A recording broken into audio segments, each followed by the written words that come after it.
Hydrosub 2021 was made in 1987 by Bruce Cohn Productions for the Worlds of Wonder ActionMax. I have covered the system in episode 13. The video you are going to see is recorded from the original VHS tape transmitted to my capture card via YPBPR. As such, the video might be the highest quality version of the footage in the whole internet. Please remember that video on VHS is stored in an S-video-like fashion but with much more compression using a color under technique. As such, the video quality is not very high. The game's story takes place in the future. A submarine ship travels the ground of the ocean where it gets suddenly attacked by mechanical creatures. The captain realizes that the ship has accessed the so-called Lost World. The player is sent to the defense system in order to protect the ship. The game stands apart from the other ActionMax games as enemies often explode. This is of course a brave choice, as the enemies on the video track will explode no matter the player hits them or even shoots the gun. Nevertheless, I felt very pleased when a hit coincided with an explosion, giving me the illusion of involvement. At some point, the submarine goes up to the sea surface and the player continues shooting flying creatures of the Lost World. Many enemies will shoot back at the player if they are not shot within a certain time frame. Personally, I like the game. The 80s sci-fi charm appeals to me and the catchy synthesizer music matches the scene perfectly.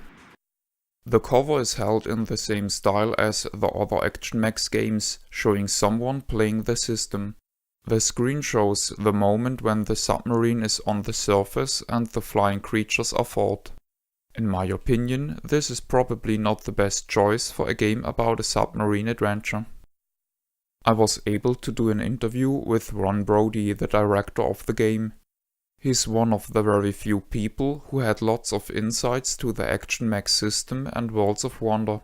Therefore, he was able to tell me many interesting details about the ActionMax. The first time people were able to play full-motion video games in the comfort of their homes was in 1983 in Japan.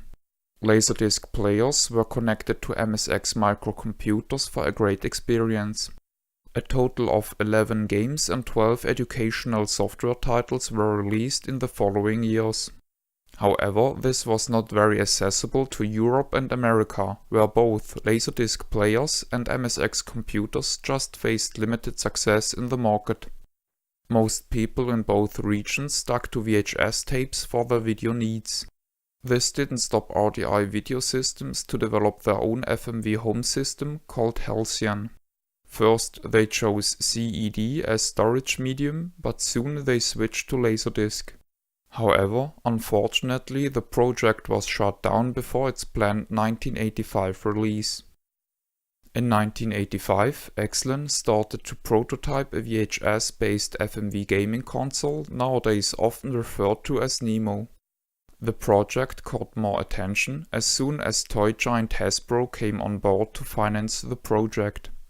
Worlds of Wonder was compared to Hasbro, a very small toy company who out of nowhere had two hugely successful products, leaving the company with a previously unthinkable budget for research and development.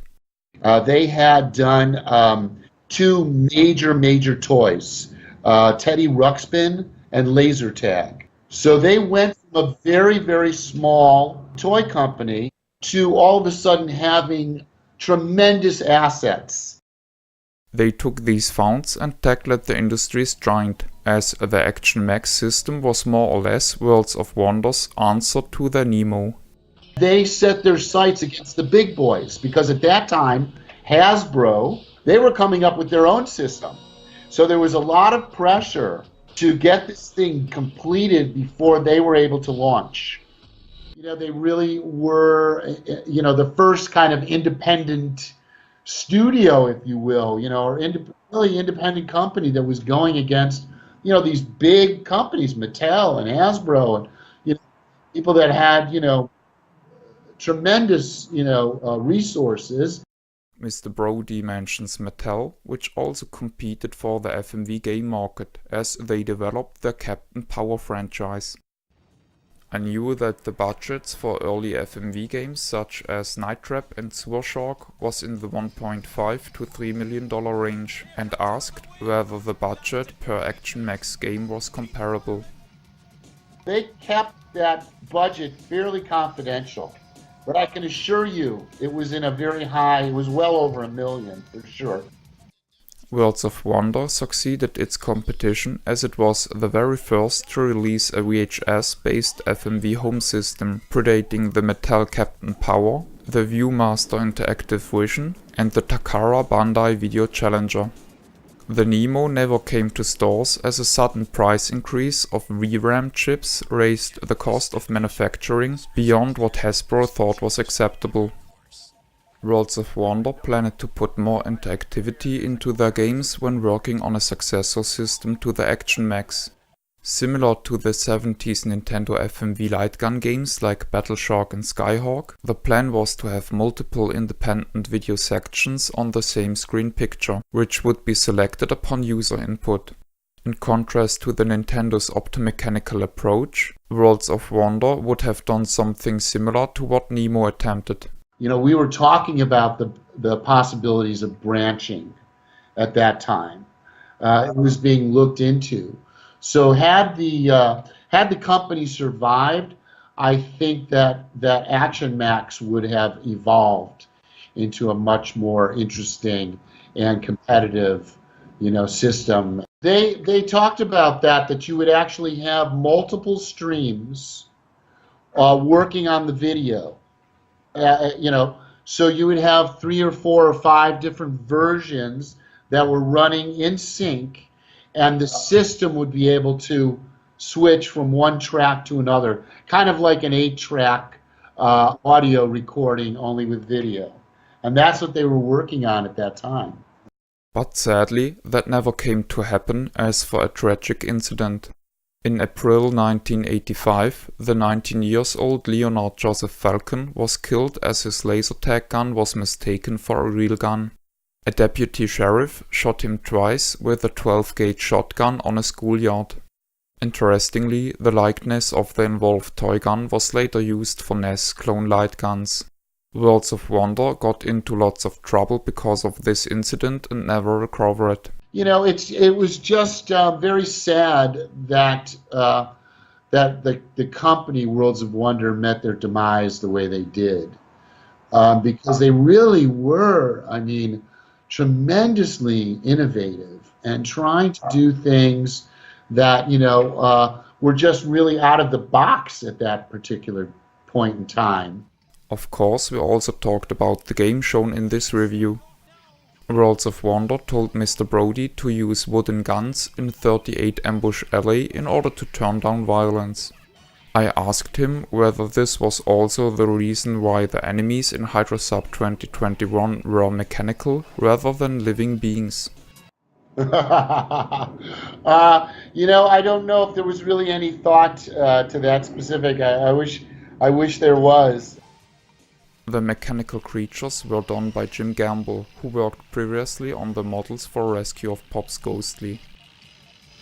Those mechanicals, the ones that actually move, those were all puppet models. And so those were also worked by Jim Gamble.